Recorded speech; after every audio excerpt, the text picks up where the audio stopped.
Eu quero falar agora de 164 quilômetros de puro desastre que tem no país e que deveriam garantir a saída da riqueza do principal estado produtor rural do Brasil.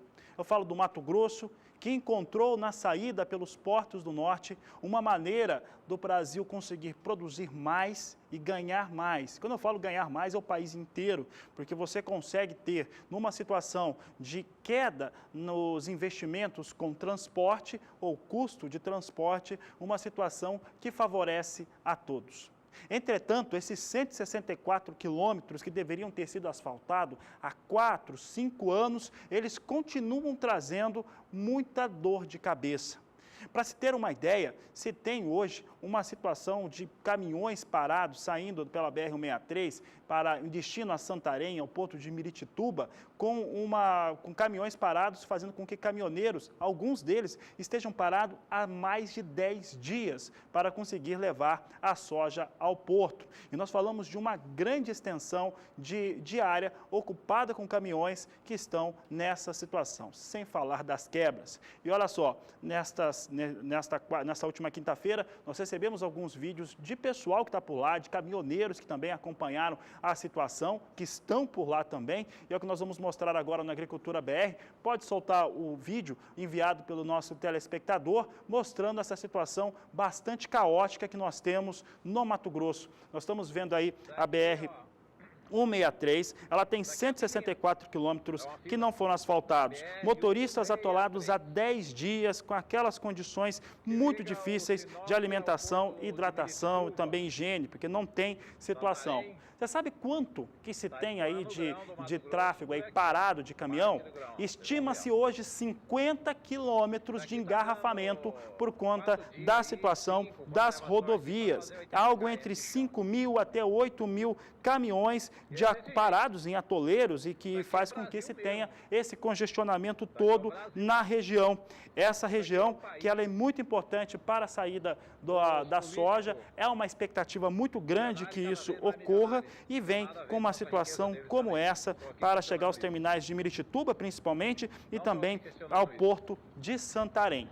Olha, para você ter uma ideia de quanto que isso é preocupante, se o pessoal puder deixar aqui as imagens dos caminhões passando aqui atrás, pode deixar, porque passando não, né? Parados. Quem está passando é quem está na via contrária, né? Nós temos aí 5 mil, talvez 8 mil caminhões parados, e a expectativa de escoamento de safra por essa região é de 7 milhões de toneladas. Quer dizer, soja que sai do Mato Grosso e que vai tomar Santarém ou até Miritituba, mas principalmente Miritituba, 7 milhões de toneladas de soja, o que não é pouca coisa. E olha, nós resolvemos, para saber um pouco mais a respeito deste assunto, conversar com o João Pedro Couto Dias, consultor de agronegócios aqui do Canal do Boi, para saber, João, se essa situação que a gente acabou de ver, esse desastre, por que ele acontece e se é tão difícil resolver esses 160 quilômetros que estão ainda sem asfalto para levar soja daqui até Miritituba, João? A grande questão é o seguinte, a BR-163 faz 5 anos fazem que o DENIT promete completar o asfaltamento da BR-163, ligando Sinop até Miritituba. Infelizmente, o desastre que foi no Brasil, esses governos, não ocorreu. O setor privado construiu mais de 6 terminais hidroviários em Miritituba, ou seja, se esse grão chegasse, tanto a soja como o milho chegasse em Miritituba, você teria uma redução de custo significativa em relação a você mandar para os portos do Sudeste ou do Sul, o caso de Santos e Paranaguá. Com a estrada em condições, o frete não custa mais que R$ 180 por tonelada, saindo de Sorriso até Miritituba.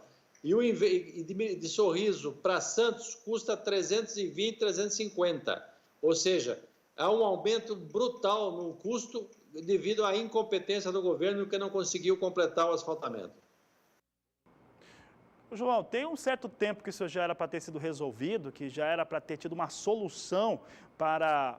São 160 quilômetros, 164 quilômetros de puro problema, e que tem toda uma circunstância para que se chegue os produtos até Miritituba, até Santarém. Pior do que isso, que pode causar até uma situação de impacto sobre os outros portos, inclusive os portos do Sul. Estou falando de Porto de Santos, de Paranaguá também. Podemos ter, por conta disso, um entrave muito forte no Brasil, inclusive que essa soja, eu falei em 7 milhões que devem sair por Miritituba e Santarém nessa temporada, no ano de 2017, e parte desses 7 milhões de toneladas aí, que é a projeção, podem até migrar para outras regiões. Situação muito difícil, João Pedro.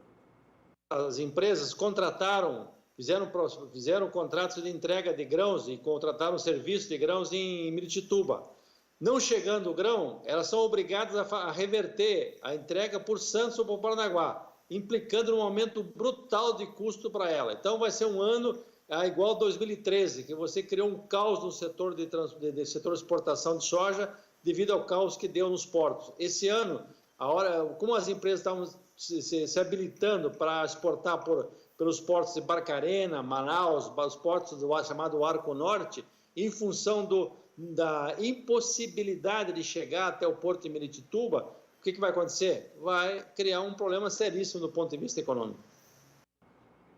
É uma solução ainda muito difícil, João. O que nós podemos imaginar, então, para esse produtor rural, aliás, para toda a cadeia produtiva, principalmente o segmento de transporte, que sofre bastante. Nós estamos falando de pessoas, se tem 5 mil até 8 mil caminhões parados lá nesse atoleiro, que é a BR-163 com destino a Miritituba, vamos falar então que tem quase 8 mil pessoas em condições que são degradantes, porque ali não tem posto de gasolina, ali não tem ponto de apoio.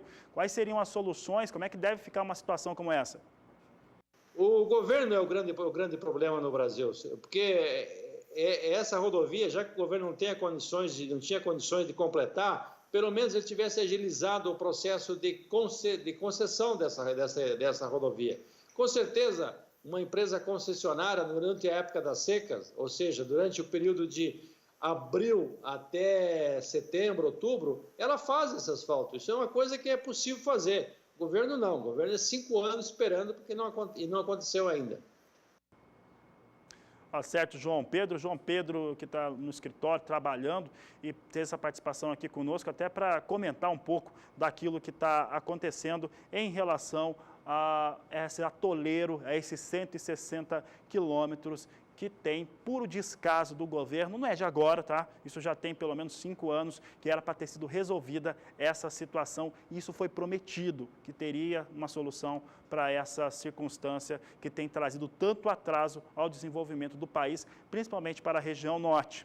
E olha, eu vou aproveitar para responder aqui a pergunta do Átila Figueiredo. Átila Figueiredo, que está mandando mensagem aqui agora pelo Facebook, acabei de acessar aqui no telefone, e ele está perguntando o seguinte: qual é o tamanho dessa fila? Bom, vou mostrar aqui a fila. É uma fila enorme, evidentemente que o telespectador que fez a imagem, você pode ver que fez essas imagens aqui de um celular dentro de uma carreta. Ele está dentro de uma cabine de uma carreta. Aqui os dados que nós temos de companheiros, colegas do estado do Mato Grosso, que estão lá, é que tenha pelo menos aí um congestionamento de 50 quilômetros, que já tenha ficado entre 5 mil até 8 mil carretas enfileiradas o tamanho do congestionamento. Mais do que isso, alguns colegas dão conta de que alguns motoristas já ficaram 10 dias presos nesse atoleiro e aí as condições são muito ruins. Só para completar as informações, a estimativa da Abiov é que o escoamento de safra para o porto de Santarém e para Miritituba alcance 7 milhões de toneladas. O João Pedro acabou de explicar que essa situação, porque foi contratado, ela pode causar um prejuízo maior ainda para os envolvidos, principalmente para quem vendeu essa soja e se comprometeu, porque se ela não consegue ser entregue lá em Miritituba, terá que ser entregue em outro porto, no caso, Porto de Santos, Porto de Paranaguá, demandando ainda mais custo em relação à entrega da soja.